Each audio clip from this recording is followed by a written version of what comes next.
Hello, Facebook fans and YouTube fans of DX Engineering. It's Friday afternoon. Thank God it's Friday. Here in the Eastern time zone of the USA, it's time for the weekend special. And we're thinking about the Contest University coming up next Thursday. And then Hamvention Forums a week from today. And then the Hamvention QSO party a week from tomorrow. And you can find all the details on those activities by going to Contest University, all one word, .com. And also hamvention.org will give you information on the Hamvention events. And we even tacked on a Wednesday night virtual super suite hosted by Val NV9L. And details are on the contestuniversity.com homepage. And so today, we're continuing to work on grounding and bonding. And as many of you know, I speak to clubs many nights during the week, even like Saturday morning. I'm going to be doing one tomorrow morning. And one of the most requested presentations that I give is I have an expanded slide deck on grounding and bonding. And there's a lot of misinformation or no information out there. Certainly Ward Silver's book is great, and what Jim K9 Yankee Charlie has on his website is really good.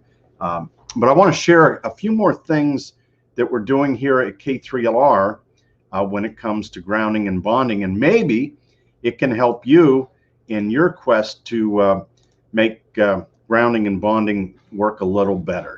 And so we're going to bring up the slides, and hopefully you can see my slides.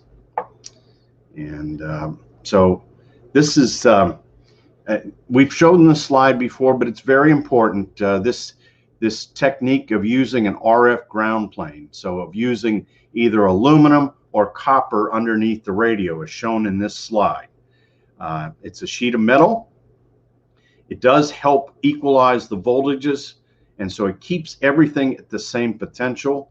And then we want to run all the cables along the ground plane, and we bond the ground plane to the ground system. And here's W3YQ with getting one of the ground planes ready. There are 22 ground planes here at K3LR, one for each radio and one for each amplifier. And you can see getting them ready there. We talked about the installation of the single point ground bus. And so here's this is the latest installation. This is going to be for a remote IC7610 here at K3LR. And you can see this is an IRCO ground bar bus, and that's available on the DX Engineering website.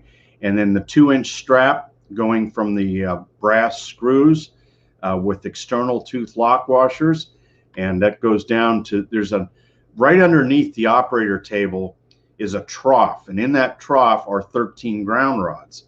And so what we had to do is pick up the number 2 solid, and that's what you see there is the tin number 2 solid, and then we soldered the 2-inch wide strap to the number 2, and that's how we and then you can see all the coax cables that run underneath. And here is a populated single point ground bus, and then our 120 volt AC is right above that on a trip light bar. But from left to right, you see the connection to the ground system, which is the 2-inch strap. Then you see one of the tin copper braids that's going to the radio, or to the radio's ground plane, and then the right-hand tin copper braid is going to the amplifier's ground plane. And then the other connection is to the antenna switch. And here we're preparing the ground planes for the radios, and you can see the connection that is there for the radio ground connection, and then the other tin copper braid going to the single point ground bar. And so the idea is to keep cables short, minimize the loop area, and use short straps or wires. Another shot of getting ready for the radios and using external tooth hardware, all brass hardware. Anytime that RF is involved, I like using brass hardware. It's not the strongest for holding antenna elements together, etc., but it is very low loss when it comes to its resistivity. So it's not as good as copper, but it's close, and so I always use brass. Here's one of the radios on the new ground plane, and two radios side by side, each one on their own ground planes. Another shot of the bus bar. In the back of the radio, you can see the connection here to the ground stud on the ICOM radio, and then that goes around to the ground plane, and then the ground plane goes to the single point ground. Another shot of the back of an amplifier. The BNC is the RF input, and here you can see the ground connection, and that goes around to the ground plane and then to the single point ground. Another shot amplifier. This is a low power bandpass filter, and then the connections to the ground plane. Another shot in the back of an amplifier. So you get the idea. And another amplifier ground to the ground plane. And I like to use separate power supplies for isolation. These are all Astron linear power supplies. And so for the 20 multiplier station, this is powering the NUC computer, the Intel NUC. And then over here, this is plus 17 for the antenna switch. And so it's two separate power supplies. So that is my slide deck for today. And we're going to go back to the camera here, and we will take, let's see, we're going to stop sharing, and we will take, we'll take some questions. And of course, you got to have your SS30 for all that hardware on the ground planes, SS30 there as well. And got our friend Kevin on from Anchorage, Alaska, KL7 Kilo Yankee. Nice to see you, Kevin. I was talking to W3YQ about you the other day. Oscar Zulu 1 Delta Whiskey X-Ray is on from Denmark. And Dino says no feed on YouTube today. Okay, well, maybe it's going now. And I see Andy is over there on YouTube, 2 Echo 0 Radio Echo Echo. And Natalie is on from Argentina, Lima Uniform 4 Delta Juliet Bravo. And Ronnie, November 4 Papa Hotel Lima. And G3 X-Ray Fox Alpha. And they talked to me on 40 meters last Friday. Nice to see you, Rob. And see Toby and Dino were both signed up for Contest University and Hamvention Forums. Yeah, there's 4 radios given away every day, so you can't beat that. And here's Steelman N3JD heading to Pittsburgh for dinner. And November Lima 7 Delta says a good ground is a very good thing to have in the radio room. And Mohammed's on. Hello, Mr. Tim. What is the thickness of those ground plane plates underneath the radios and the amps?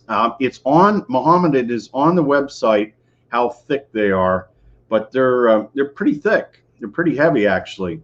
And so, but that dimension is on the website. Zulu 30 Alpha is on, and 9 Alpha 92 Golf Whiskey is on. Kilo 6 India Papa Radio, and let's see, Kilo Alpha 7 Mike Delta Mike, 7 X-Ray 2 Radio Fox, and Kilo Echo 5 Oscar Lima says hints on grounding a second floor station. That's where the ground plane really helps, and you just need to get as direct ground as possible, as short as possible to a good ground rod. And some guys have had success using radials on the second floor as well, just one radial for each band. And Papa Echo 2 Kilo says, are you using 110 or 230? We use both. We used the 240 volts to power the amplifiers and 120 volts to power everything else. And John, Kilo Fox 6 India is on. Good to get on and for the bonding talk. And he's all signed up for the talks next week. Kilo Fox 5 Sugar Delta Echo, can you recommend a reference book on grounding? Grounding and Bonding for the Radio Amateur. We have it for sale at DX Engineering. It's written by Ward N0AX, and it's great book.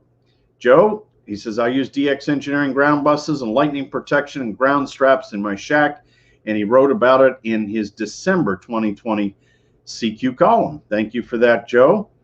And Captain Jack says, have you ever seen the copper mesh screens that you use for grilling? Could you use something like this for a ground plane? Yes, you could. It might not be as convenient, but you could use that. And our friend Mike, Kilo Echo 3 Juliet Papa, is also on with us today. So just, you know, some ideas about grounding and bonding. There is great data on the internet from Kilo 9 Yankee Charlie and Whiskey 8 Juliet India on their websites. And like I said, the book that Ward Silver has on grounding and bonding is really, really good. Kilo 1 Radio Alpha Hotel is on, Motorhome Portable. And Mark, November 4 Bravo Charlie Delta, says, my station ground isn't as extensive, but I do have a knife switch disconnect from the outside ground. When I pull the coax rotor and remote switches at the window and pull 2 line cords, my equipment is completely isolated from the outside. And let's see, he says, Tim, you have to open a branch for DX Engineering in our region.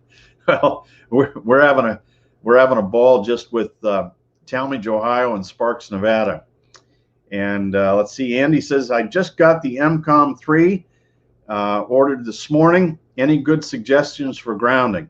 Well, take a look at the instructions and make sure that you do exactly what is in the Chameleon instructions there, Andy, and that will get you going. So like I said, make sure you sign up for Contest University, Hambench and Forums. 8 radios in 2 days will be given away. You have to be registered, you have to be on Zoom, and you have to be present at the time of the drawings. And it's very important. All 3 of those things you do. And it's an ICOM 7610, 2 ICOM 7300s, and an IC 705. And let's see, Larry says, I need to call Rod in the tech support on Monday with RF in the shack questions. And also, Larry, some of those can be mitigated with ferrite cores too. But Rod's got all that, and Rod and I talk very, very frequently about customer questions on grounding and bonding. So anyway, get on the air, have some fun. If you need help, call us here at DX Engineering or send us an email. We'll do everything to help you have more fun with the greatest hobby in the world. Until Tuesday, when it'll be Tuesdays with Tim and Jeff, 73 from DX Engineering.